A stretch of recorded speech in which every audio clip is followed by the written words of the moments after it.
11वीं की मैथ्स कैसे शुरू करी जाए, क्या क्या इंपॉर्टेंट टॉपिक्स हैं जो 11th के आपको काम आएंगे। 11th अगर हमारी बर्बाद है तो 11th के टॉपिक्स कब करें, क्योंकि जेई का एग्जाम भी इंपॉर्टेंट है, बोर्ड में भी अच्छे मार्क्स लाने, दोनों चीजें इंपॉर्टेंट है ना भाई। ये समझ लीजिए कि सीबीएसई का सारा कुछ होगा ही होगा डेफिनेटली। प्रोक्रेस्टिनेशन जिसे कहते हैं, टालना, समय के साथ काम को टालना, तो वो नहीं करना है। कछुए की चाल चलेंगे, डेली पढ़ेंगे थोड़ा थोड़ा, बट पढ़ते रहेंगे। स्विमिंग तो तभी आएगी जब पानी में कूदोगे। जितनी मर्जी बैठ के थ्योरी पढ़ते रहो, हाँ स्विमिंग ऐसे होती है, हाथ ऐसे चलाते हैं, पैर ऐसे चलाते हैं, जब तक स्विमिंग नहीं आएगी, जब तक पानी में नहीं कूद जाते।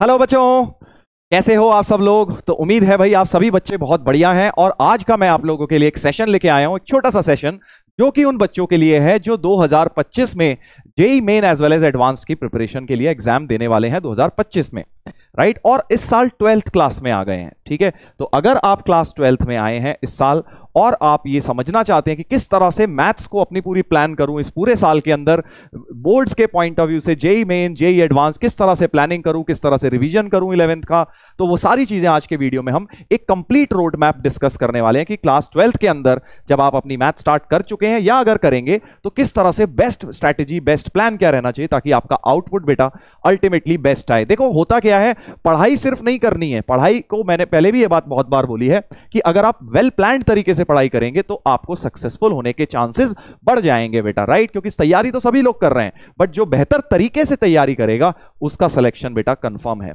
ठीक है। तो आज के वीडियो में बहुत मजा आने वाला है, बहुत ही केयरफुली सुनेंगे एक एक चीज, क्योंकि मैंने बहुत डिटेल में आपके लिए प्लानिंग करी है कि कैसे कैसे क्या क्या करना है क्लास 12th के अंदर, पूरे एक साल आपको कैसे कैसे करना है, ठीक है। चलिए तो जल्दी से बता देता हूं कि क्या क्या टॉपिक्स हम कवर करने वाले हैं मोटा मोटा, बाकी तो डिटेल तो पूरी कवर करेंगे। सबसे पहले तो 11वीं की मैथ्स कैसे शुरू करी जाए, क्या क्या इंपॉर्टेंट टॉपिक्स हैं जो 11th के आपको काम आएंगे, बहुत सारे ऐसे FAQs या फ्रीक्वेंटली आस्क्ड क्वेश्चन जो आपके माइंड में शायद होंगे और जिनका जवाब आप लोग चाह रहे होंगे कोई हमें बता दे, तो वो कुछ क्वेश्चन, कॉमन से क्वेश्चंस मैं लेने की कोशिश करूंगा। और साथ में 11th का सर अगर रिवीजन है वो कैसे करें, या 11th अगर हमारी बर्बाद है तो 11th के टॉपिक्स कब करें, वो सारी चीजें आज हम डिस्कस करने वाले हैं, ठीक है। बोर्ड्स की प्लानिंग कैसे करें सर, क्योंकि इस साल तो बोर्ड्स भी देना है। अगर आपने अभी 11th में थे तो 11th में कई बार स्कूल एग्जाम में हम उतनी ज्यादा फोकस नहीं करते, बट 12th में तो बेटा स्कूल एग्जाम यानी बोर्ड का एग्जाम, उस पर भी उतनी ही फोकस इंपॉर्टेंट है, क्योंकि जेई का एग्जाम भी इंपॉर्टेंट है, बोर्ड्स में भी अच्छे मार्क्स लाने, दोनों चीजें इंपॉर्टेंट है ना भाई। चलिए तो एक्साइटेड हो, स्टार्ट करें आज का वीडियो। चलिए तो स्टार्ट करते हैं। सबसे पहले तो मैं सबसे इंपॉर्टेंट चीज जो माइंड में आप लोगों के आ रही होगी, पहले उन क्वेश्चंस का उत्तर दे देता हूं, फ्रीक्वेंटली आस्क्ड सवाल की आपके माइंड में जो जो क्वेश्चंस आ रहे होंगे, जरा इनको एक एक करके ले लेते हैं। तो पहला क्वेश्चन, बहुत कॉमन क्वेश्चन कि भाई 11वीं सर स्ट्रांग नहीं है, या अगर मैं उसको बहुत ही क्रूड लैंग्वेज में बोलूं तो सर 11th बर्बाद हो गई है, क्या मैं अभी भी जेई को क्लियर कर सकता हूं, क्या IIT जेई मेंस या IIT जेई एडवांस को मैं अभी भी एम कर सकता हूं। तो देखो अगर आपकी 11th बर्बाद है तो मैं ये नहीं बोलूंगा कि आप नहीं कर सकते, बिल्कुल कर सकते हो बेटा, बिल्कुल टाइम है, बट अपने स्टेज वाइज चलना है। अगर 11th बर्बाद है तो पहला फोकस ये रखिए कि मेंस को बहुत बढ़िया करके करना है, ताकि अच्छे परसेंटाइल एक बार मेंस में आ जाए तो एडवांस की बस क्वेश्चंस, प्रॉब्लम सॉल्विंग ही तो बचेगी, वो मैं एक्स्ट्रा कर लूंगा, ठीक है। आप लेके स्टार्टिंग से भी चल सकते हो, अगर 11th में थोड़ी बहुत भी पढ़ाई करी है तो आप मेंस एडवांस दोनों लेके भी चल सकते हो। बट अगर 11th पूरी तरह से बर्बाद है तो पहला, इस सवाल का उत्तर मैं यही दे देता हूं कि पहला, अगर 11th पूरी तरह से बर्बाद थी तो पहला एम आपका होना चाहिए कि जेई मेन में अच्छी परसेंटाइल सिक्योर करूं जनवरी वाले में, और फिर उसके बाद जो 4 महीने बचेंगे तब एडवांस को लेके, तब उस समय प्रॉब्लम सॉल्विंग ढेर सारी कर लूं, ये रियलिस्टिक टारगेट है। बट अगर 11th ठीक ठाक थी, ऐसी कोई बर्बाद नहीं है, या फिर थोड़ी बहुत चैप्टर्स तो करे हुए हैं 11th के, तो आप डेफिनेटली मेंस और एडवांस दोनों साथ लेके कर सकते हैं। तो ऑल इन ऑल कंक्लूजन इस कि अभी भी पॉसिबल है, सिर्फ तभी पॉसिबल है अगर अपनी गलतियां रिपीट ना करो। जो गलतियां 11वीं में करी और अब वो फिर से इस साल भी करोगे तो डेफिनेटली रिजल्ट तो सेम ही आएगा ना जो 11वीं में आया था। इसलिए अगर तुम चाहते हो, सीरियस हो कि हाँ यार मुझे करना है इस साल, तो कुछ भी करके मुझे निकालना है, क्योंकि अब बेटा समय खत्म हो गया है। 12वीं के बाद कोई 13th क्लास नहीं आ जाएगी स्कूल में, 11वीं के बाद तो पता था 12वीं में आओगे, बट 12वीं के बाद कोई नई क्लास नहीं आने वाली। तो अब तुम्हारा फ्यूचर तुम्हारे ही हाथ में है, तुम्हें कौन सा कॉलेज मिलेगा वो इस साल की मेहनत पे डिपेंड करेगा। तो अभी तक अगर सीरियस नहीं हुए हो तो अब सीरियस हो जाओ यार, ये टाइम आ गया है। ये टाइम ऐसा है कि आपको पूरी जिंदगी इसका बेनिफिट मिलेगा। अगर आपने इस एक साल ढंग से मेहनत कर ली तो आपका करियर की एक तरह से शेप अप होने वाला टाइम है कि आपको कौन सा कॉलेज मिलेगा, फिर कॉलेज आपकी डिफाइन करेगा कि आप कैसा वर्क करोगे, जॉब करोगे, स्टार्टअप करोगे, जो भी आप करोगे वो डिफाइन मोस्टली कॉलेज करता है कि आपने वहां जाके कैसी एजुकेशन ली है, मोस्टली बोल रहा हूं मैं, ठीक है। और उसके बाद की लाइफ फिर आपकी करियर पे डिपेंडेंट होती है। तो इसीलिए बोल रहा हूं कि आपकी लाइफ का एक बहुत इंपॉर्टेंट फेज शुरू हो रहा है जो कि 12th के बाद होगा, और उसको शुरू करने के लिए 12th में मेहनत बहुत जरूरी होती है। ठीक है भाई। सेकंड, क्या सिर्फ ऑनलाइन पढ़ के सिलेक्शन पॉसिबल है? बहुत सारे लोगों को यह डाउट रहता है। अब इसका तो देखो मैं आंसर नहीं दूंगा। आपने अभी देखा रिसेंटली जेई नीट के अंदर ऑल इंडिया रैंक 1 पीडब्ल्यू से आया है ना भाई, जो कि बच्चा सिर्फ ऑनलाइन पढ़ता था। तो अगर वो ला सकता है तो आप क्यों नहीं ला सकते? बिल्कुल ला सकते हो। तो मैं शुरुआत से ये बात मानता हूं, ऑल्दो मैंने मोस्टली ऑफलाइन में पढ़ा है, लास्ट 1 साल से ही मैं ऑनलाइन में पढ़ा रहा हूं, बट ऑनलाइन के इतने बेनिफिट्स हैं कि अगर पढ़ने वाला बच्चा है तो वो सिलेक्शन बिल्कुल डेफिनेटली पा सकता है। ना उसका समय बर्बाद हो रहा है ट्रैवलिंग के अंदर, ना उसको कहीं जाना है, ना उसको गर्मी में पसीने करने हैं, ना बहुत ज्यादा फीस देनी है। घर के कंफर्ट में बैठ के सारी चीजें अवेलेबल हैं, सिर्फ करने वाला बनना है। इसका यह मतलब नहीं है कि ऑफलाइन के अपने फायदे नहीं है, उसके अपने फायदे हैं, बट अगर आप डेफिनेटली फोकस्ड इंसान हो, जो आपने ठान लिया है कि मुझे करना है, तो ऑनलाइन में सिलेक्शन ही नहीं, आप बहुत बढ़िया रैंक भी पा सकते हो। और ये मैं बिलीव करता हूं। ठीक है, इसी बिलीव के साथ बेटा मैं क्लासेस लेता हूं। लक्ष्य बैच के अंदर भी अभी 2.0 में मैं इसी बिलीव के साथ क्लासेस लूंगा कि हाँ यार, अंडर 100 रैंक मुझे इस बैच से निकालना है। ठीक है, उसी बिलीव के साथ कॉन्सेप्ट्स पढ़ेंगे। चलिए, तो इसका भी उत्तर मैंने आपको दे दिया है। 12th as tough as 11th। अब एक ये सवाल आता है, सर 11th में तो सर बहुत ज्यादा टफ लगी, इस कारण कहीं ऐसा तो नहीं है 12th भी उतनी टफ है तो मेरा हालत ही खराब हो जाएगी? तो इसका एक सिंपल आंसर दे रहा हूं, मैथ्स पॉइंट ऑफ व्यू से काफी राहत की सांस मिलेगी आपको कि 12th जो है वो आसान है, 11th ज्यादा मुश्किल है मैथ्स, 12th थोड़ी सी आसान है। इसका कारण भी है, ऐसे ही नहीं मैं बोल रहा हूं बस तुम्हें बहलाने के लिए, इसका कारण है। देखो 11th में बहुत सारे ऐसे चैप्टर्स आते हैं जो तुम पहली बार सुनते हो। ठीक है, जैसे मान लीजिए परम्यूटेशन कॉम्बिनेशन, बाइनोमियल थ्योरम, है ना, 3D ज्योमेट्री, बहुत सारे चैप्टर्स और भी बहुत सारे हैं जो कि पहली बार देखते हैं और उसको काफी ज्यादा कंफ्यूज्ड हो जाते हैं, राइट। बट 12th के अंदर अगर आप चैप्टर्स के मैं आपको नाम बताऊं तो वो सारे चैप्टर तुमने कहीं ना कहीं सुने हुए होंगे। एग्जाम्पल दे देता हूं, डिटर्मिनेंट फिजिक्स में तुमने क्रॉस प्रोडक्ट में हल्का फुल्का लगाया है। ठीक है, रिलेशन फंक्शंस थोड़ा बहुत तुमने 11th में पढ़ा हुआ है। उसके बाद डिफरेंशिएशन, इंटीग्रेशन हल्का फुल्का फिजिक्स में, हल्का फुल्का ही सही, एटलीस्ट पता तो है ना मीनिंग क्या है इन शब्दों का। तो मैं ये बोलना चाह रहा हूं कि जो भी चैप्टर 12th में है वो कहीं ना कहीं तुम शुरू कर चुके हो। वेक्टर हो गया फिजिक्स में हल्का फुल्का कर चुके, प्रोबेबिलिटी हो गई हल्का फुल्का कर चुके, 3D ज्योमेट्री हो गई हल्का फुल्का 11th में कर चुके स्टार्ट। तो सारे ही चैप्टर ऑलमोस्ट अब तुमने इनिशिएट कर दिए हैं, चाहे याद है, आता है, नहीं आता, वो मैं बात नहीं कर रहा हूं, बट ऐसा नहीं लगेगा एलियन बिल्कुल कि भाई ये क्या है सर, नई चीज आ गई। 11th में ऐसा होता है, बिल्कुल ही नई चीजें आ जाती हैं, है ना। बट 12th में ऐसा नहीं है, वही जो चैप्टर तुमने हल्के फुल्के पढ़ रखे हैं उन्हें बस हाई लेवल पर लेके जाना है, और वो नेचर में भी आसान है। 11th की मैथ्स ज्यादा मुश्किल होती है 12th के मुकाबले, और ये आप पाएंगे जब आप 12th की तैयारी शुरू कर देंगे। ठीक है, तो ये एक बहुत अच्छी चीज है, बहुत बच्चों को इससे बेनिफिट मिलता है कि 11th की मैथ्स में उतना जितना दिमाग लगता है या जितना टाइम लगता है समझने में, 12th में उतना नहीं लगता, आपको इजीली क्लियर हो जाएगी। अब उसके भी कुछ कारण हैं, उसके भी कुछ तरीके हैं, वो सारे तरीके बताऊंगा कैसे आपको इजीली क्लियर होगा। अच्छा, साथ में क्या बोर्ड्स भी कवर हो जाएगा? सर आप आईआईटी कर रहे हैं, क्या बोर्ड्स होगा? जैसा कि मैंने पहले बोला, देखो बोर्ड्स की बात अगर मैं करूं तो हम लोग जो जेई का पेपर है ना वो सीबीएसई बोर्ड से ही प्लस लेवल पर है, तो बिना सीबीएसई बोर्ड कराए जेई की तैयारी नहीं की जा सकती। ठीक है, तो सीबीएसई बोर्ड्स को हम एक तरह से क्राइटेरिया लेके लक्ष्य के अंदर क्लासेस शुरू करेंगे, तो वहां पे आप लोग ये समझ लीजिए कि सीबीएसई का सारा कुछ होगा ही होगा डेफिनेटली। बाकी आप किसी और बोर्ड के हैं तो 90% चीजें तो हो जाएंगी, बाकी 5-10% आप देख लीजिएगा, वो जेई लेवल में तो वो भी हो जाएंगी, बाकी हो सकता है 2-4% अलग हो, बाकी 90-95% सभी बोर्ड्स में सारी चीजें कवर होने वाली हैं। ठीक है, तो बोर्ड्स की भी साथ साथ होगी। अब तुम बोलोगे सर 11th में तो ऐसा नहीं था, देखो 12th में ना यही बेनिफिट है कि 12th में 11th का अगर मैं कोई चैप्टर का नाम लूं, जैसे मान लीजिए ट्रिग्नोमेट्री ले लेते हैं, ट्रिग्नोमेट्री में 11th में क्या है, सिर्फ फॉर्मूले दिए, बेसिक बेसिक सवाल, but JEE point of view से उसके एप्लीकेशन बहुत ज्यादा हैं। या परम्यूटेशन कॉम्बिनेशन सोचो, बहुत ही बेसिक दिया हुआ है एनसीईआरटी में, बट जेई लेवल में उसमें बहुत सारे कॉन्सेप्ट्स और हैं। तो 11th में क्या था, एनसीईआरटी में नाम के लिए चैप्टर था, बट एक्चुअली उसकी जो डेप्थ थी वो जेई में हमें कवर करनी पड़ी, वो एनसीईआरटी में नहीं थी। बट 12th में बेटा ऐसा नहीं है, 12th में एनसीईआरटी में भी डेप्थ में दिया हुआ है। एग्जाम्पल जैसे मान लो इंटीग्रेशन चैप्टर हम पढ़ेंगे तो वो ना काफी डेप्थ में दिया हुआ है एनसीईआरटी में भी, तो इसलिए तुम्हारी बोर्ड्स की तैयारी भी बहुत बढ़िया हो जाएगी जेई के साथ साथ, पैरेलल चलेंगी दोनों। कहने का मतलब ये है कि होता क्या है, 11th में कई बार आपके स्कूल में कुछ और चल रहा है, यहां कुछ और चल रहा है, वो चैप्टर छोटा है यहां पे बड़ा चल रहा है, यहां ऐसा नहीं होगा। ऑलमोस्ट 70-80% 12th के अंदर जो एनसीईआरटी में है वो सारी जेई में है, सिर्फ 20% एक्स्ट्रा जेई में है। वेयर एज 11th में 20% एनसीईआरटी में होती थी, 80% एक्स्ट्रा पढ़ना पड़ता था। 12th में ऐसा नहीं है, 12th में 70-80% चीजें एनसीईआरटी में भी है, इसलिए साथ साथ बोर्ड्स की तैयारी बहुत ही प्यार से हो जाती है। मेरी भी ऐसे ही हुई थी, जब मैंने जेई दिया था कोई बोर्ड्स की अलग से तैयारी नहीं करी थी। 11th में बड़े खराब मार्क्स आए थे, बट 12th में इतनी बढ़िया करके जेईई की तैयारी हुई कि साथ साथ बोर्ड्स भी सारा निपट गया और मार्क्स भी बहुत बढ़िया आ गए। ठीक है, तो आप सभी लोग ये ध्यान रखें, बोर्ड्स का भी साथ साथ कवर होगा, कोई घबराने वाली बात नहीं है उसके अंदर। बस ये है कि तुम्हें साथ साथ बोर्ड्स के लिए पढ़ना भी है, होमवर्क भी करना है। तुम्हें क्लासेस में जो होमवर्क दिया जाए, एनसीईआरटी बोली जाए, तो वो साथ साथ करनी है। ये नहीं सोचना अरे बोर्ड्स आएगा तब देख लूंगा, वो गलत हो जाएगा। ठीक है भाई, साथ में बहुत बच्चों का डाउट आता है, सर अब क्लास हम कर रहे हैं अटेंड, कहीं पे भी कर रहे हो, नोट्स बनाए क्या, नोट्स की क्या जरूरत है? सर हम तो समझ गए, बट बेटा नोट्स बहुत इंपॉर्टेंट है, क्योंकि जब तुम उस चैप्टर को, आज मान लो किसी चैप्टर को किसी टीचर ने 10 घंटे में पढ़ाया है ना, तुम्हें उस चैप्टर को रिवाइज करने के लिए 10 घंटे नहीं मिलेंगे। तुम्हें उस चैप्टर को रिवाइज सिर्फ 2 घंटे के अंदर अगर करना है तो तुम्हारे नोट्स ही तुम्हें काम आएंगे। और नोट्स में जो क्वेश्चंस टीचर्स कराते हैं वो बहुत बहुत इंपॉर्टेंट होते हैं, उससे मिलते जुलते सवाल तुम्हें जेईई के अंदर भी मिलेंगे। इसलिए नोट्स बनाने की हैबिट बिल्कुल बनाइए। Notes is not a waste of time. कई बच्चों को आजकल ये लगने लग गया है कि नोट्स बनाने का मतलब समय बर्बाद। ऐसा नहीं है भाई, नोट्स अपनी राइटिंग में ढंग से बनाओगे तो बहुत बेनिफिट है उसका।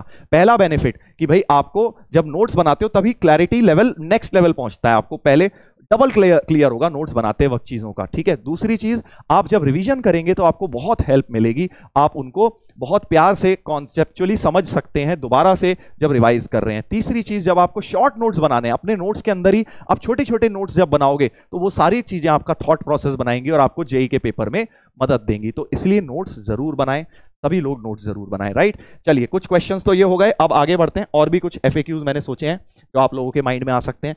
सवाल, बुक्स या मटेरियल कौन सा करें सर? तो मैं आपको इसमें एक ही बात बोलूंगा, जो भी आपके टीचर रेकमेंड कर रहे हैं आप उसको मानिए।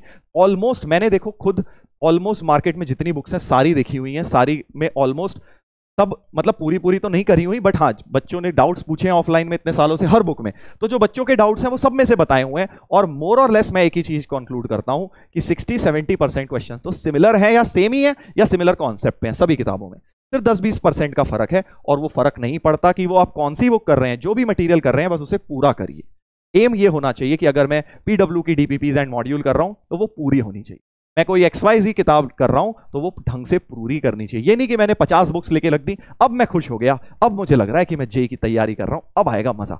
ये बेवकूफी है बहुत बड़ी, पैसे में आग लगाने के बराबर है। आप बेटा कोई भी एक मटेरियल लीजिए, उसको प्रॉपरली करिए, या फिर बेस्ट है जो आपके क्लास में टीचर कह रहे हैं वो फॉलो करिए। बेस्ट तो यही होता है। और वो टीचर कभी भी, कोई भी पूरे हिंदुस्तान में हो, कोई भी टीचर ये नहीं कहेगा भैया पहले काम कर 10 बुक्स लेके रख ले, कोई नहीं कहेगा। बट हमारी आदत होती है नहीं, पहले 10 बुक मिल जाए, एक ह्यूमन साइकोलॉजी है, कंफर्ट सा लगता है वहां सब कुछ है, हाँ हमें जो करना है वो नहीं, बट हमारे आसपास सब कुछ है। मैंने भी ये गलती करी हुई है, मेरे पास भी बहुत सारी किताबें लेके रख ली थी मैंने सेकेंड हैंड खरीद के मार्केट से, और सारी की सारी रद्दी में एज इट इज बेचनी पड़ी आगे, तब बर्बाद। ठीक है, जो टीचर्स ने हमारे दिए थे असाइनमेंट्स, क्वेश्चन, प्रैक्टिस, वही हमने सारे के सारे करे। और अब तो बेस्ट है, तुम्हारे को कंफ्यूजन ही दूर हो जाना चाहिए। पिछले कुछ सालों से इतने जेईई के पेपर्स हो रहे हैं, इतने जेईई के पेपर्स हो रहे हैं, जनवरी में भी होता है, अप्रैल में भी होता है, और हर एक में अलग अलग आपके एक दिन में 2-2 पेपर होते हैं, शिफ्ट अलग अलग होता है। इतने सवाल पीवाईक्यूज ही हो गए हैं कि तुम पीवाईक्यूज ही ढंग से लगा लो ना अगर पिछले 15-20 साल के, तब भी तुम्हारी बेटा खूब प्रैक्टिस हो जाएगी। ठीक है, तो बेस्ट तो यही है, पीवाईक्यूज लगाओ, आपको जो टीचर बोल रहे हैं मटेरियल वो करिए, और साथ में पीवाईक्यूज लगा लीजिए मेंस के और एडवांस्ड के। उसके बाद कितने घंटे पढ़ूं सर? बहुत प्यारा क्वेश्चन, सर कितनी घंटे करूं मैं ताकि मेरा जेईई में सिलेक्शन हो जाए? तो इसका एक ही उत्तर है, कभी भी पढ़ाई को घंटे से मत तोलो, पढ़ाई को बेटा आप आउटपुट से तोलिए। मतलब आप ये मत सोचिए कि मैं 10 घंटे पढ़ूं या 20 घंटे पढ़ूं, आप ये सोचिए कि मुझे एक दिन में कितनी प्रैक्टिस करनी है। मेरे हिसाब से अगर आपको करना है जेईई क्लियर, ठीक है, तो आपको पर डे 25 क्वेश्चन की एवरेज लगानी चाहिए हर सब्जेक्ट में। मतलब 25 सवाल आपको, थ्योरी अलग हो गई, 25 सवाल आपको फिजिक्स के अटेम्प्ट करने हैं, 25 केमिस्ट्री के, 25 मैथ्स के, on an average per day. On an average बोल रहा हूं, इसका मतलब ये नहीं है कि रोज तीनों पढ़ने हैं। मान लो आपने एक दिन में 2 ही सब्जेक्ट पढ़ रहे हो, तो 2 दिन में आपने मैथ्स के मिला के 50 कर लेने हैं। आप हो सकता है एक दिन मैथ्स पढ़ो तो एक दिन में 50 कर डालो। On an average 25 questions per day, और 25 को अगर 6 से भी मल्टीप्लाई कर दूं, क्यों 6 से? एक दिन मान लेते हैं तुमने मैथ्स नहीं पढ़ी, मैं अगर मैथ्स की बात करूं तो मैथ्स में तुम्हारा, मैं नंबर ऑफ आवर्स नहीं कह रहा हूं, 25 क्वेश्चन इंटू 6 डेज, यानी कि अगर तुम मोटा मोटा देखो 25 6 150 क्वेश्चंस तुम्हें हर हफ्ते प्रैक्टिस करने हैं। और ये क्वेश्चंस वो नहीं है जो क्लास में हो गए थ्योरी, वो नहीं, क्लास के अलावा डीपीपी हो गई, मॉड्यूल हो गए, पीवाईक्यूज हो गए, 150 क्वेश्चन अगर पर वीक की आपकी एवरेज आ रही है तो आप बिल्कुल सही जा रहे हैं बेटा, जेईई की तैयारी आपकी सही चल रही है पर सब्जेक्ट। ठीक है, बस मुझे ये चाहिए। अब इसमें तुम्हें 15 घंटे लगे एक दिन में, 10 लगे, 5 लगे, डजंट मैटर। तुम्हें अगर इतने क्वेश्चंस कर रहे हो तो तुम सही डायरेक्शन में चल रहे हो, और अगर समय है एक्स्ट्रा तो इससे ज्यादा भी कर लो। बट 120 से 150 क्वेश्चन, अगर शुरू में अगर 150 बहुत बड़ा नंबर लग रहा है, क्योंकि 11वीं बर्बाद थी, 11वीं बर्बाद का एक ही मतलब है हफ्ते में 20-25 सवाल करते थे। खुद से सोच के देखो एक बार, कमेंट करके बताओ मुझे कि सर हम इतने क्वेश्चंस करते थे। कोई शर्माने वाली बात नहीं है कि एक हफ्ते में तुम कितने सवाल मैथ्स के लगाते थे, अपने आप से पूछो ये बात। मैथ्स बेटा प्रैक्टिस का सब्जेक्ट है, अगर हम प्रैक्टिस ही नहीं करेंगे तो कैसे जेई क्लियर होगा? कमेंट करके सब लोग बताएं कि सर हमारे इतने एक हफ्ते में हम लगभग इतने अप्रोक्सीमेट, एग्जैक्ट तो किसी को याद नहीं होता, चाहे एनसीईआरटी से करते हो, चाहे डीपीपी, चाहे सॉल्व एग्जाम्पल, चाहे किताब, जो मर्जी, टोटल सवाल कितने प्रैक्टिस करते हो हफ्ते में?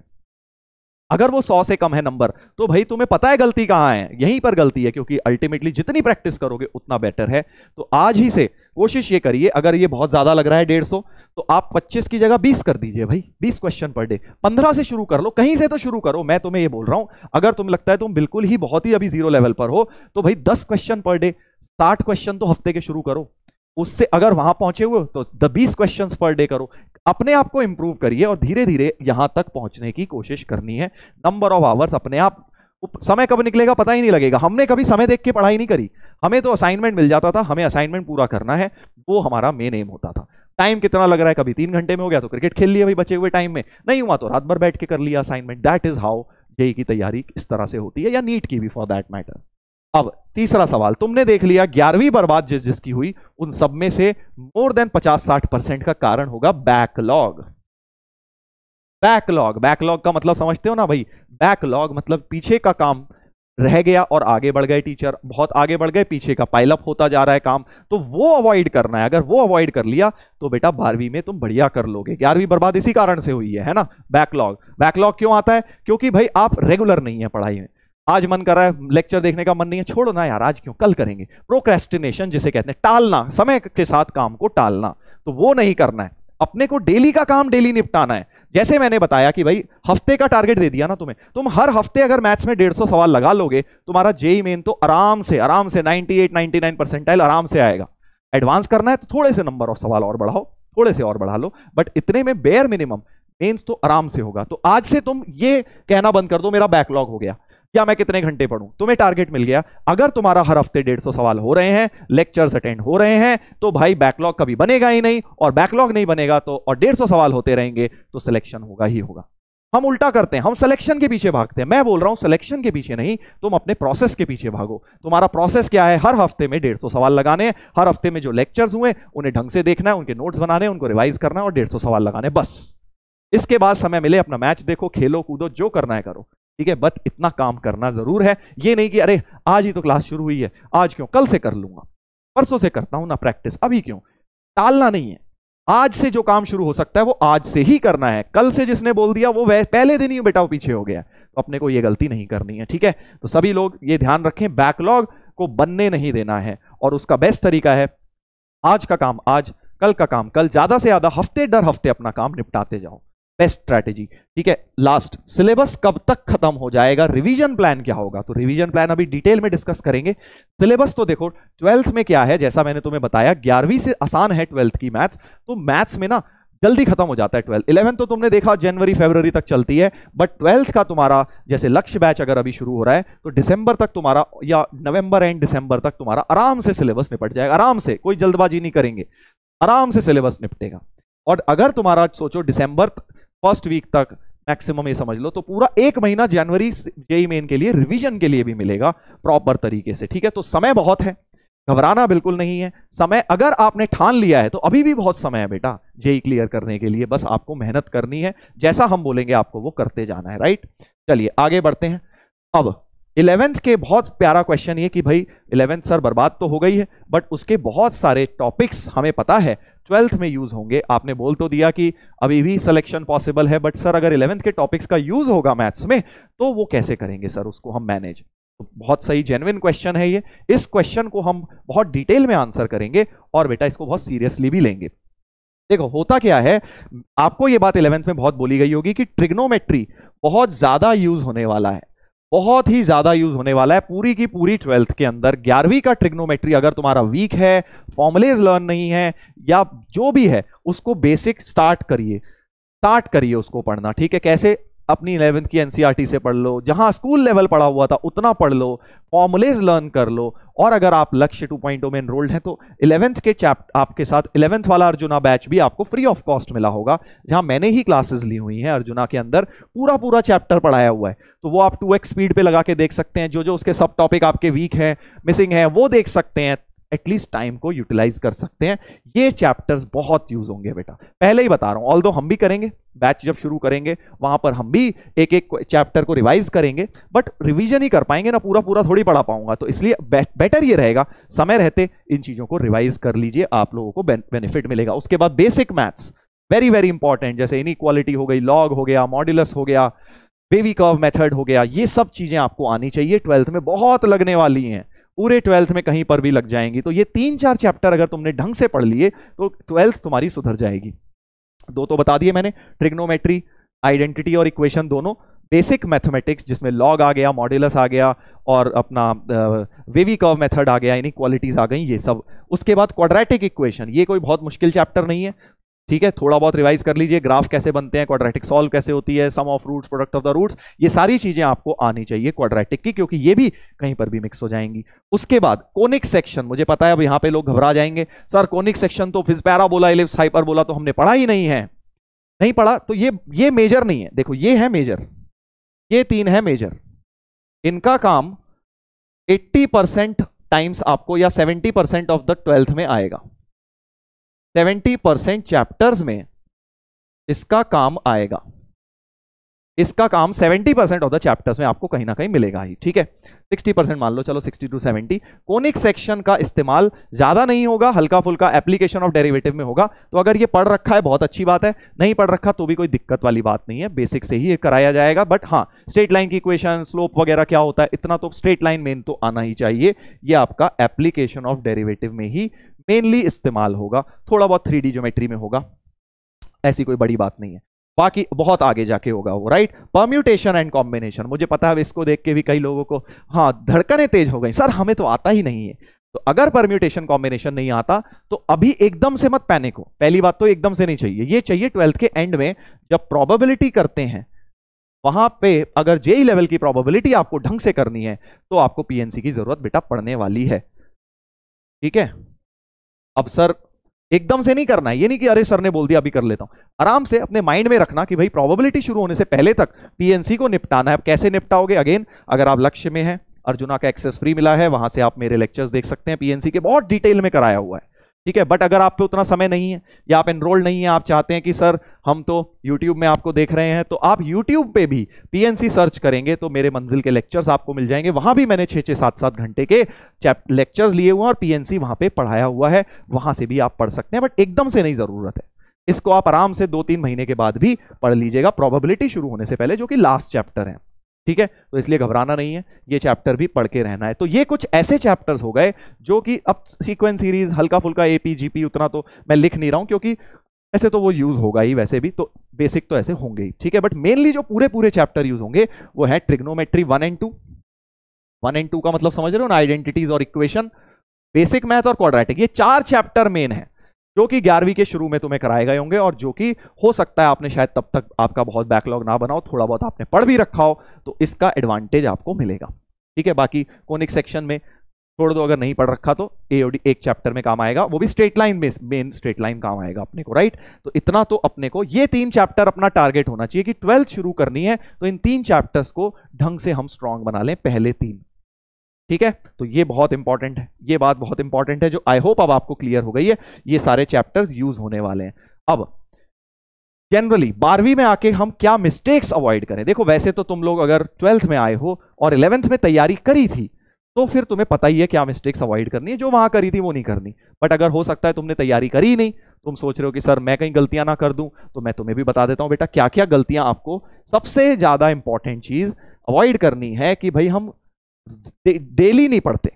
जो एक हमारी हैबिट बन जाती है ना कि रोज कैसे पढ़ाई करूं, रोज पढ़ने का मन नहीं करता, रोज एफर्ट मारने का मन नहीं करता, आज जोश आ गया तो 15 घंटे भी पढ़ डाले और कल मन करा तो पूरे दिन ही नहीं पढ़ाई करी, तो वो 15 घंटे पढ़ने का फायदा ही नहीं हुआ, क्योंकि 2 घंटे की एवरेज तो तुम्हारी 7.5 रह गई। तो इट्स बेटर कि एकदम से हाई जोश में आके हम 15 घंटे पढ़ें, उससे बेटर है कि आप डेली 10 पढ़ लो यार, डेली 10 पढ़ लो, हफ्ते के 60 हो जाएंगे, एक दिन अगर तुमने नहीं भी पढ़ाई करी, ठीक है। तो मैं तुम्हें ये बोल रहा हूं, अगर आप कछुए की चाल चलेंगे, डेली पढ़ेंगे थोड़ा थोड़ा बट पढ़ते रहेंगे, तो वो बेटर है रादर देन खरगोश की चाल चलना कि भाई एक दिन तो भाग गए फिर सो गए, वो नहीं सही है, ठीक है। तो डेली पढ़ाई करेंगे, अगर आप डेली पढ़ाई करते हैं तो दुनिया की कोई ताकत नहीं है जो आपका सिलेक्शन अभी भी यहां से रोक सके, बहुत टाइम बचा है अभी भी, ठीक है।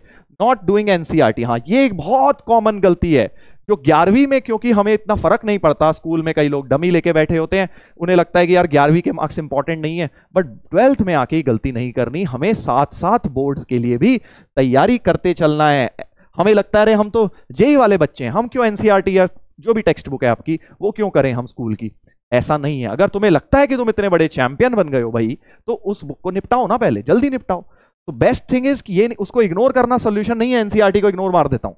अगर आपको लगता है आप किसी चैप्टर में चैंपियन बन गए हैं तो भाई एनसीईआरटी को जल्दी से निपटा दीजिए, बट उसको निपटा जरूर दीजिए। ये मत सोचिए कि बोर्ड आएगा, प्री बोर्ड आएगा तब करेंगे, तब इतना पैनिक मच जाएगा, इतना सारा तुम्हें लगने लगेगा, बहुत चीजें हैं। एक बार अगर करी हुई होगी ना तो तुम मेंटली बहुत पीस में रहोगे, तुम्हारा दिमाग में एक टेंशन फ्री रहोगे कि हाँ यार एक बार तो मेरी निकली हुई है एनसीईआरटी के एक एक क्वेश्चन मैंने निकाला हुआ है। तो इसलिए इस बात को बहुत ध्यान से समझें, जो भी आपकी किताब है टेक्स्ट बुक स्कूल की बोर्ड की, वो किताब आपको साथ साथ जरूर करनी है, चाहे आप डीपीपी प्रैक्टिस क्वेश्चन वो सब कर रहे हैं, बट पहले एनसीईआरटी को आप मेन फोकस मानेंगे। पहला स्टेप वो है, पहला स्टेप अपना हो गया एनसीईआरटी, ये तो अपने को निपटानी, जो भी किताब है तुम्हारी मैं एनसीईआरटी लिख रहा हूं। और सेकंड स्टेप हो गया प्रैक्टिस, डीपीपी हो गई आपकी, या फिर आपके जो भी आपका मॉड्यूल हो गया, और साथ में स्टेप नंबर 3 हो गया PYQ, ठीक है। PYQs जेईई मेन के आप 40 साल के 30 साल की बहुत किताबें आती हैं मार्केट में, उनमें से आप कोई भी लेके वो PYQs आप लगा सकते हैं। PW की भी बुक्स हैं बहुत सारी जिसमें PYQs बनाए हुए हैं पिछले 40 साल 36 साल के, वो आप कर सकते हैं। उसके बाद नेक्स्ट जो बहुत ज्यादा बच्चे करते हैं, ये एक्चुअली क्वेश्चन सॉल्विंग से डरते हैं। मैंने देखा है थ्योरी तो खेलने में उस्ताद हैं बहुत बच्चे, पढ़ते भी हैं, प्रॉपर पढ़ते हैं, थ्योरी पे थ्योरी करे जा रहे हैं, मजा आ रहा है थ्योरी पढ़ पढ़ के, सवाल जो सर ने करा दिए वही सारे करे जा रहे हैं, नए सवालों में नहीं कूद रहे क्योंकि डरते हैं कि भाई हमसे होंगे नहीं। क्वेश्चन नहीं होना इसका मतलब है कि आपको और क्वेश्चन ट्राई करने हैं, ये नहीं कि छोड़ के बैठ जाओ। भाई बहुत बच्चे क्या करते हैं, सर क्वेश्चन क्या प्रैक्टिस करूं, 100 करे उसमें से 30 तो हुए, 70 तो हुए नहीं, तो सर मैंने डिमोटिवेट हो गया, छोड़ के बैठ गया। ये गलत स्ट्रैटेजी है। अगर 100 में से 30 हुए हैं पहली बात तो ठीक है, कोई बुरे नहीं है। 50-60 भी 100 में से होने लग गए तो बढ़िया है, उससे ज्यादा हमें जेईई में वैसे भी नहीं होने हमसे, 50-60% ही तो हमसे क्वेश्चंस होने हैं जेईई में। अगर 50% भी क्वेश्चंस कर लिए तो भाई 99% आ जाएगी मैथ्स में, समझ रहे हो ना। तो इसलिए एक बात समझो कि अगर आप जब प्रैक्टिस करें, डीमोटिवेट नहीं होना है, और जितना ज्यादा कूदोगे, स्विमिंग तो तभी आएगी जब पानी में कूदोगे। जितनी मर्जी बैठ के थ्योरी पढ़ते रहो, हाँ स्विमिंग ऐसे होती है, हाथ ऐसे चलाते हैं, पैर ऐसे चलाते हैं, जब तक स्विमिंग नहीं आएगी, जब तक पानी में नहीं कूद जाते। कूदना तो पड़ेगा ही एक दिन। वैसा ही हाल है बेटा प्रैक्टिस का, जितनी प्रैक्टिस जल्दी आप टफ क्वेश्चंस की प्रैक्टिस शुरू करेंगे, उतनी ही जल्दी आप धीरे धीरे क्वेश्चंस का आपसे नंबर ऑफ क्वेश्चंस बढ़ेंगे। आज पहली बार लेके बैठोगे तो कभी डरना नहीं है कि अरे सर ने डीपीपी दी थी वो तो बड़ी टफ है, मैं कैसे करूंगा। 10 में से 10 डाउट आएंगे ना ज्यादा से ज्यादा, कोई बात नहीं, 10 के 10 सॉल्यूशन समझो, देखो कि तुम्हें क्यों नहीं हो रहे थे, तुम कहां स्टक हुए थे, अगली बार भी करो। 10 में से शायद 9 रह जाएंगे डाउट, उसके बाद अगली बार 10 में से शायद 7 रह जाएंगे, 5 रह जाएंगे, ऐसे धीरे धीरे करके इंप्रूवमेंट होगा। एक दिन नहीं आता एकदम से कि भाई हमसे तो आज सारे क्वेश्चन होने लग जाएंगे। बहुत बच्चे क्या सोचते हैं, अभी मैं थ्योरी पढ़ लूं, पहले पूरा सिलेबस निपटा लूं, फिर मैं क्वेश्चन करूंगा। ये गलत स्ट्रैटेजी है। साथ क्वेश्चंस करिए। अभी 100 में से 20 हो रहे हैं, कोई बात नहीं, बचे हुए के हिंट्स देखिए, सॉल्यूशन देखिए, समझिए, थॉट प्रोसेस बनाइए, आप ये देखिए आपसे क्यों नहीं हुए, और फिर धीरे धीरे करके वो क्वेश्चंस बढ़ जाएंगे।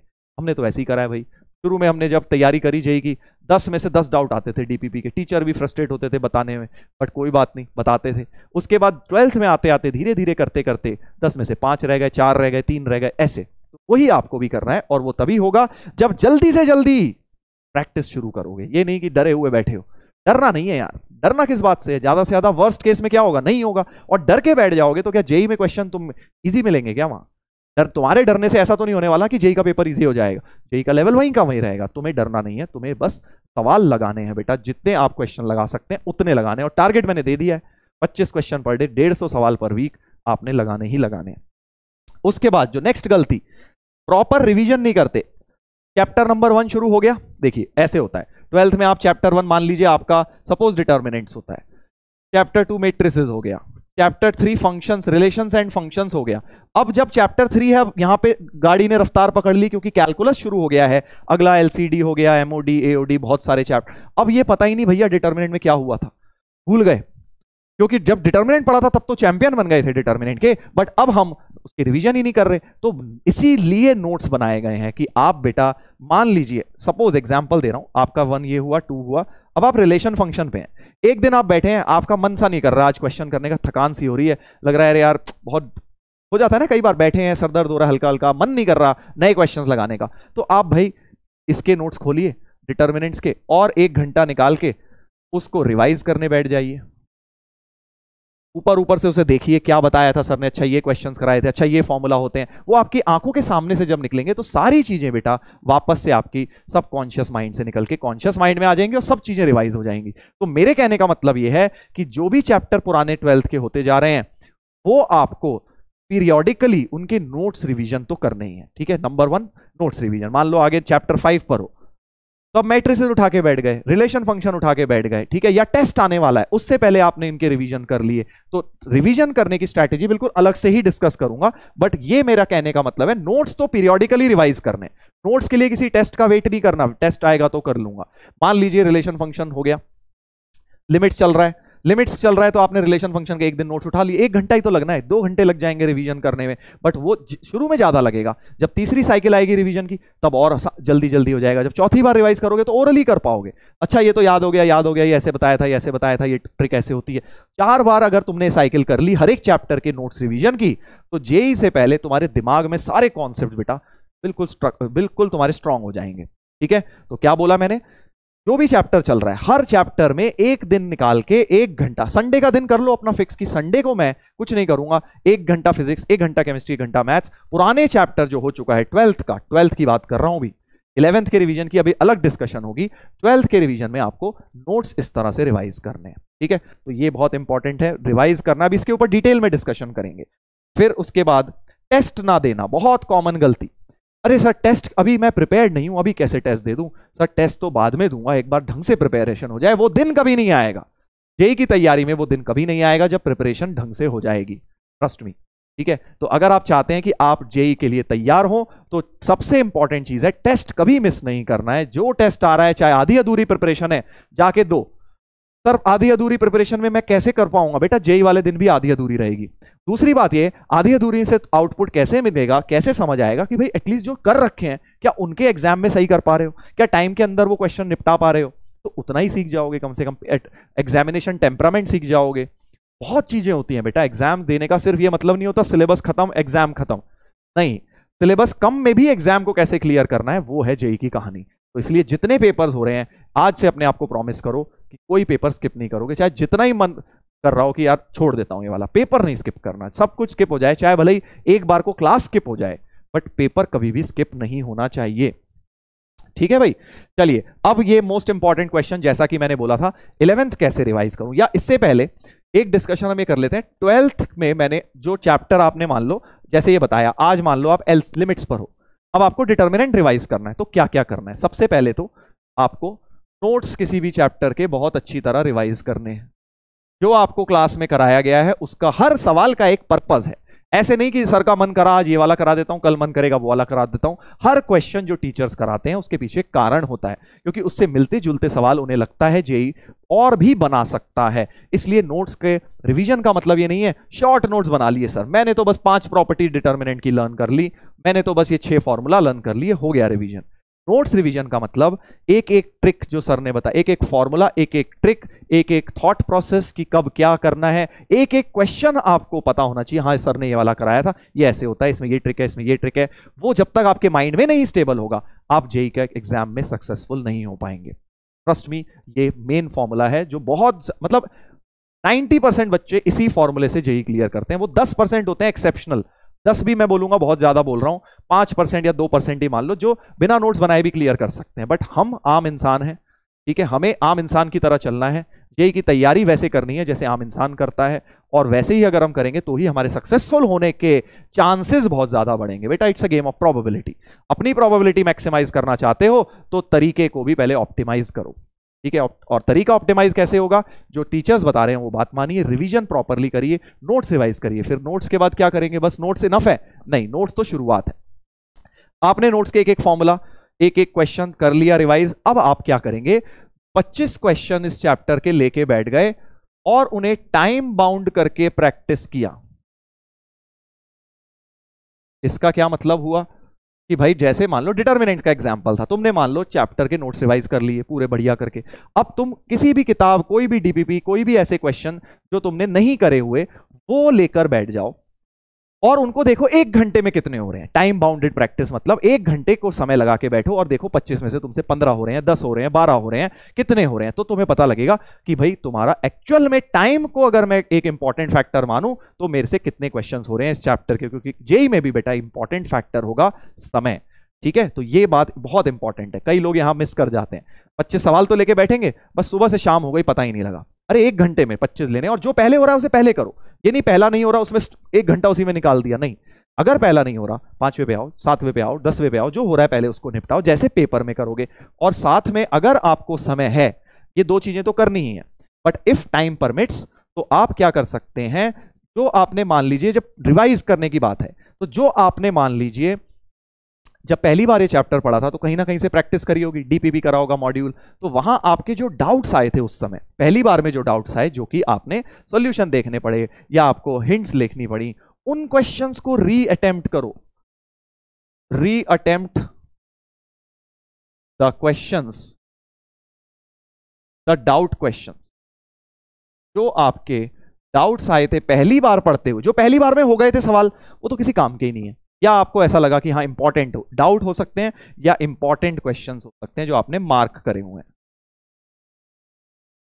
ऐसा होता है ना भाई, हम जब प्रैक्टिस करते हैं तो मार्क कर लेते हैं, यार इसमें अच्छा कॉन्सेप्ट लगा, इसमें स्टार मार्क कर लेता हूं, तो वो स्टार मार्क करे हुए क्वेश्चन, या फिर जो डाउट वाले क्वेश्चन है कि उस समय आप फंस गए थे पहली बार में, उन क्वेश्चंस को दोबारा करो ताकि आपको अब पता लगे कि रिवीजन के टाइम क्या आप वो कर पा रहे हो या नहीं कर पा रहे। इसको बोलते हैं बेटा प्लान्ड स्टडीज। ये नहीं कि कुछ भी लेके शुरू कर दिया। जो बच्चे एक्चुअली में जेईई क्लियर करते हैं वो ये सारी चीजें करते हैं, उन्हें पता होता है उनका एक एक चैप्टर में कौन कौन सा सवाल डाउट था, कौन कौन से का उन्हें कॉन्सेप्ट अच्छा लगा, कौन कौन सा क्वेश्चन उनसे एक बार में हो गया था। वो आपको भी अपना जब भी प्रैक्टिस करनी है, हम लोग क्या करते हैं, शीट गंदी ना हो जाए उसमें कोई मार्क नहीं करेंगे, स्पेशली गर्ल्स है ना, वो क्या करती हैं, हाथ सर शीट बिल्कुल नीट रहनी चाहिए, उसमें कैसे मार्क कर दूं। करो ना भाई, उसमें मार्क करो, मार्क करोगे तभी तो पता लगेगा आगे रिवीजन के टाइम कौन सा क्वेश्चन आप में उसका काम का है, कौन सा बेकार था। क्यों बेकार? वो थे जो पहली बार में हो गए, वो किसी काम के नहीं थे, या जो आपको उसके कॉन्सेप्ट भी अच्छे नहीं लगे।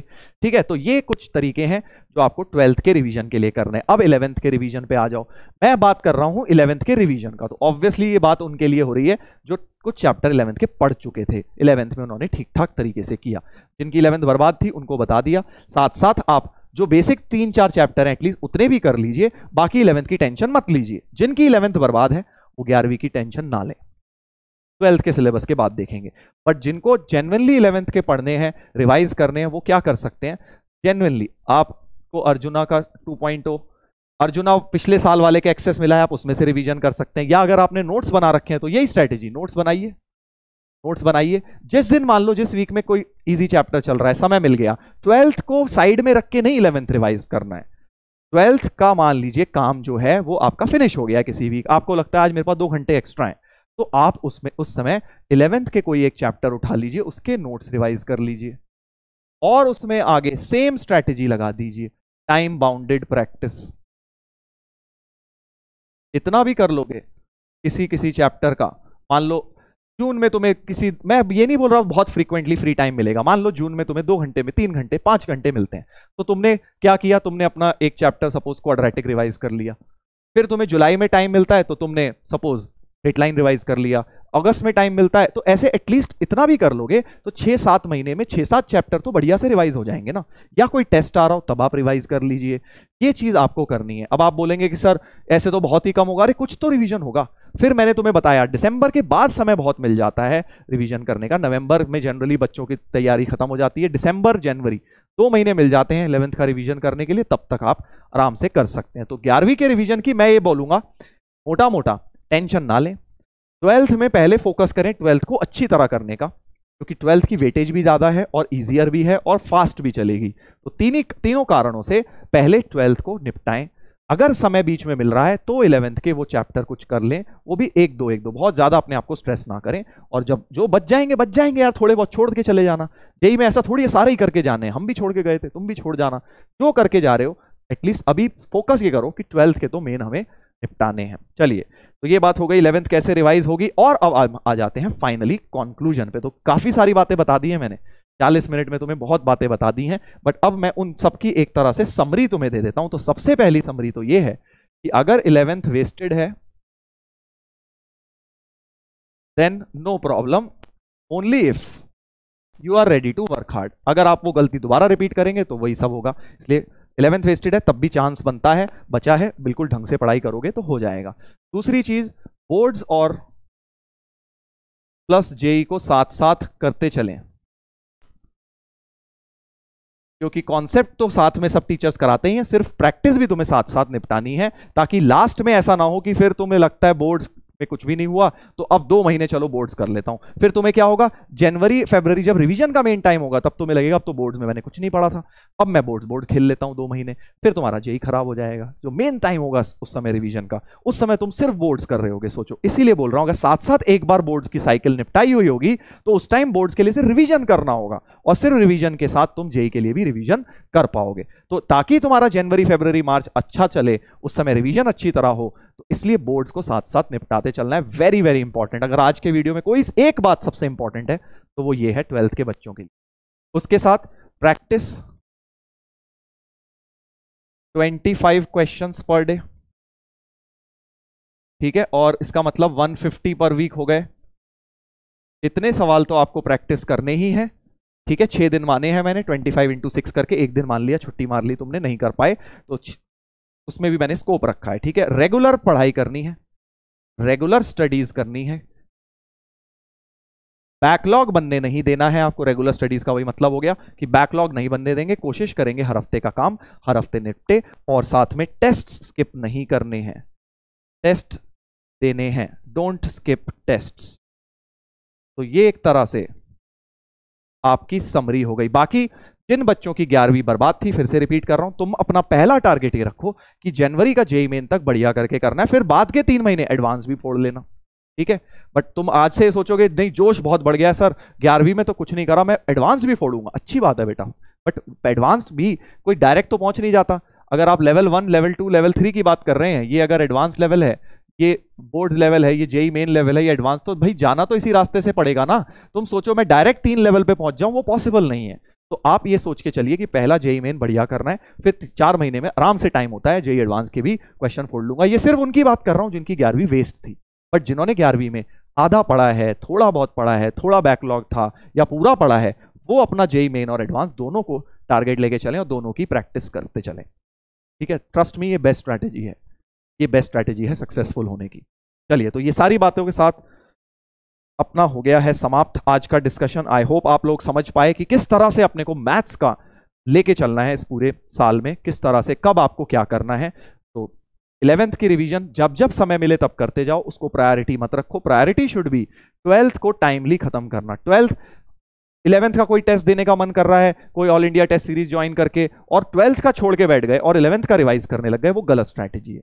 पहले 12th निपटाएंगे, जो समय बचेगा उसमें 11th भी रिवीजन करेंगे, और नवंबर के बाद जो दिसंबर आएगा, जनवरी, तब ढंग से रिवीजन करना, ताकि बोर्ड्स का अगर पहले से करके रखोगे तो उस टाइम तुम्हें बोर्ड्स के लिए भी सिर्फ रिवीजन ही करना हो, खूब सारा टाइम हो जेई लेवल का भी रिवाइज करने का। बाकी देखो, पेपर इस बार आसान आया है मेंस का। मैथ्स का बात करूं तो एडवांस का भी रिलेटिवली आसान आया है। अब तुम बोलोगे कि सर इससे तो कट ऑफ बहुत बढ़ जाएगा, थोड़ा बहुत बढ़ जाएगा, बट अच्छी बात यह है कि तुम अगर ढंग से पढ़ाई करते हो तो तुम्हारा सिलेक्शन आराम से होगा, आराम से। जो फिजिक्स केमिस्ट्री में दिक्कत थी, जो फायदे थे, अब मैथ्स में तुमने थोड़ी सी भी ढंग से पढ़ाई कर ली तो तुम्हें वो एडवांटेज मिल जाएगा। कि बहुत सारे बच्चे अभी भी मैथ्स से डरे हुए हैं, वो नहीं पढ़ रहे हैं, मैथ्स को उतना सीरियसली नहीं ले रहे हैं। बट अगर तुमने मैथ्स को सीरियसली ले लिया तो जेई मेंस और एडवांस में तुम्हें यही रैंक डिसाइडिंग फैक्टर बनेगा। फिजिक्स केमिस्ट्री तो मेंस में सब लोग कर लेते हैं, जो मेंस में मैथ्स अच्छी तरह कर लेगा वो 99 परसेंटाइल तक आराम से पहुंचेगा, ठीक है भाई। चलिए, तो इसी के साथ आज का डिस्कशन करते हैं समाप्त। और अगर आपने अभी तक नहीं करी है 12th की पढ़ाई, लक्ष्य 2.0 बैच में हम लोग मिलेंगे, स्टार्ट करिए वहां से, मजा आने वाला है। जेई की तैयारी धूमधाम से जबरदस्त तरीके से करेंगे, पूरा मेन से लेके एडवांस लेवल तक पूरा बढ़िया करके पढ़ाई होगी और एक एक क्वेश्चन को, एक एक कॉन्सेप्ट को डिटेल में करेंगे। चलिए, तो आई होप आज के इस डिस्कशन से आप लोगों को कुछ बेनिफिट हुआ। जो भी फायदे, जो भी बातें आपको लगी कि आपके काम की हैं, उनको इंप्लीमेंट जरूर करना। मैं एक ही बात बोलूंगा, ये नहीं कि बस सुन के बैठ गए, मजा आ गया सर की बात सुन के, मोटिवेट हो गया। 5 पॉइंट्स लिखो क्या तुम्हारे फायदे के थे। इस वीडियो के बाद 5 पॉइंट लिखिए जो आपके फायदे के थे और उनको इंप्लीमेंट करिए। रोज देखिए कि आप वो 5 पॉइंट इंप्लीमेंट कर रहे हैं कि नहीं कर रहे, तब फायदा है ना ये वीडियो देखने का। नहीं तो it is just a wastage of time watching such videos, because आप उससे कुछ सीख ही नहीं रहे, कुछ इंप्लीमेंट ही नहीं कर रहे, तो क्या फायदा ऐसे वीडियो देखने का। ठीक है ना। तो अगर वीडियो देखा है यहां तक तो मतलब तुम डेफिनेटली बेटा सीरियस हो आईआईटी को लेके। अब इतनी सी बात और करो कि 5 पॉइंट्स लिखिए अपने, क्या क्या इस वीडियो से आपके बेनिफिट के क्या पहुंचे, या 3 पॉइंट्स, और कमेंट सेक्शन में लिखिए, और ताकि आपको भी एक कमिटमेंट लगे, हाँ ये 3 पॉइंट्स अब मैं फॉलो करूंगा या फॉलो करूंगी पूरी जेईई की जर्नी में। ठीक है भाई, चलिए तो मिलते हैं बच्चों नेक्स्ट टाइम तक। Till then take care, good bye.